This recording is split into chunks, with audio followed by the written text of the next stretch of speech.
professor Canedo, se não me engano. Bem, em todos os questionamentos que foram feitos, todos foi levantada a questão sobre a construção dessa barragem, sobre a questão de se era possível haver um hidrograma além da estimativa. Claro que há, porque isso é estatística. E quem conhece estatística, quem conhece hidrologia, quem conhece estocástica, nós estamos trabalhando com um fenômeno aleatório que pode ter recorrência a qualquer momento, até nesse instante.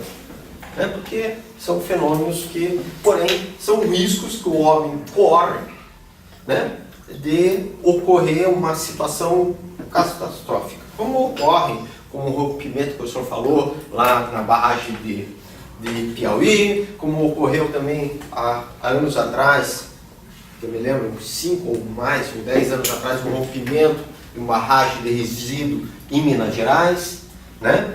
Houve um rompimento, como ocorrem rompimentos de barragens.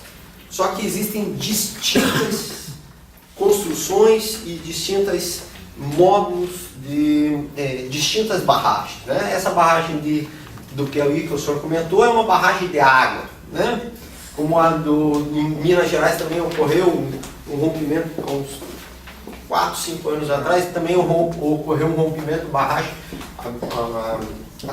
não a soleira, e sim a ombreira de uma barragem, né? No canto da barragem, houve um deslocamento da base da barragem e houve um rompimento, sem dúvida nenhuma, mas nós estamos falando de barragens de água, não barragens de terra ou de resíduo, né? A de Minas era resíduo. O de Minas, a primeira era resíduo, sem dúvida. Né? Porém, não, na época, isso o pessoal, eu mesmo levantei para o pessoal lá, e eles não tinham um projeto.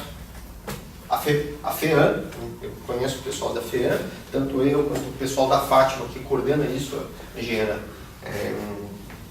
Ivana, nesse processo do EIA, foram até Minas Gerais, conversaram com o técnico de Minas, e comprovaram que no caso do rompimento da barragem de Minas Gerais não havia nenhum projeto de construção daquela barragem. Né? E isso fez com que ocorresse todo um rompimento e aquela catástrofe ambiental que ocorreu. Bem, e isso não quer dizer que não possa ocorrer. Né? É um evento hidrológico e muitas vezes que está fora do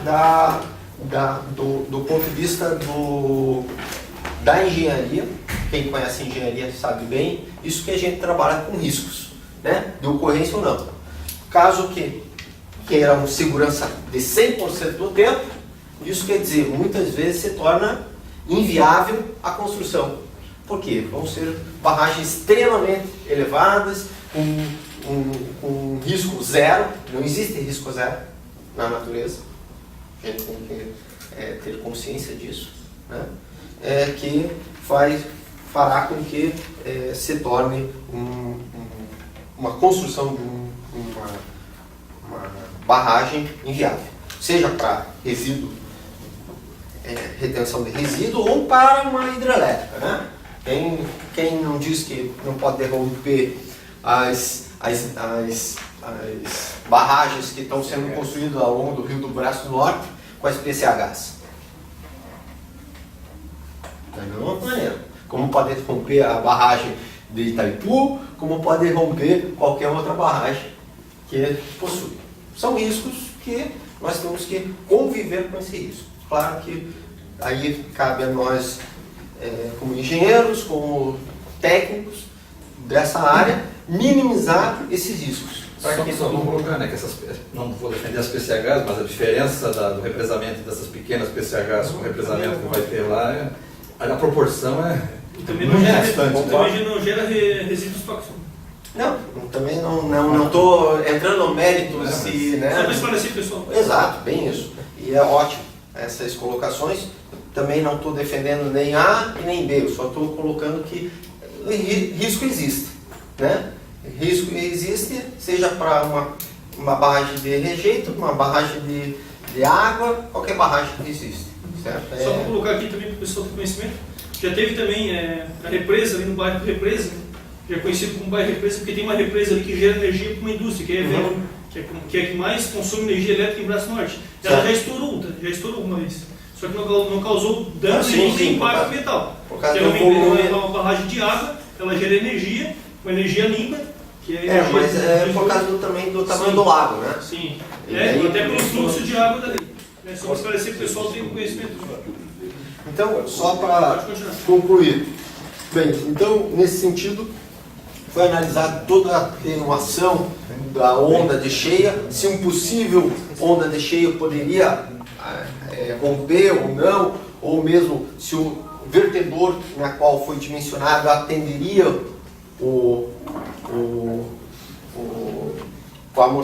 qual seria o amortecimento da onda de cheia, como é o comportamento hidrológico, como era o comportamento, se atenderia esse projeto inicial, né? Então, nesse sentido, toda a segurança, aparentemente, nesse projeto inicial, porque temos que entender o processo de licenciamento, nessa fase inicial de licenciamento, que é uma licença, como o senhor levantou, uma licença prévia, né? Não cabia nesse momento o detalhamento do projeto, e sim informações básicas, gerais, para que pudesse detalhar mais tarde, né? E isso eles já até fizeram já o projeto básico, né? Esse processo. Então, em toda essa situação, essa característica técnica foi consultado, né? E no qual responderam a todos os quesitos e dentro da especificidade hidrológica não teria nenhum problema do ponto de vista hidrológico. Professor, tem um dos itens, que é o item 9 de um desses questionamentos que vocês fizeram, que fala sobre o parâmetro do fósforo. Muito bem. Então, numa leitura rápida que a gente deu, foi um dos pontos que mais me chamou a atenção, né, por ali assim, atestado e denunciado pela própria empresa que vai nos efluentes, vão ser lançados efluentes com concentrações muito acima do preconizado pela legislação. Sim. A questão do fósforo. A legislação permite até 0,01 mg por litro, pode ir até 0,37 mg por litro. Então, nós tivemos acesso aos questionamentos e a resposta da empresa. certo. Não temos, e aqui fica um pedido, se possível, nos encaminhar esse parecer que vocês fizeram, porque isso não está nos autos, aqui no processo. Então, se o senhor discorresse sobre essa questão do parâmetro fósforo, que isso implica, né, em lançamento de efluente acima dos padrões admitidos, e também na questão da eutrofização em relação às PCHs. Aqui é interessante, eu acho que nós pudermos reunir, né, não só de informações, mas especialmente de estudos do Dura, né, porque apenas a informação ela pode ser muito passional, porque informações não dá. Agora, os estudos, ou seja, o conhecimento sobre isso, ele tem que ser avaliado do ponto de vista do comitê. E o comitê vai se deter isso por uma razão muito simples, né? É evidente que você vai ter posicionamentos de N organismos, né? Há um questionamento já, pelo menos à primeira vista, de um questionamento sobre o cumprimento das audiências públicas.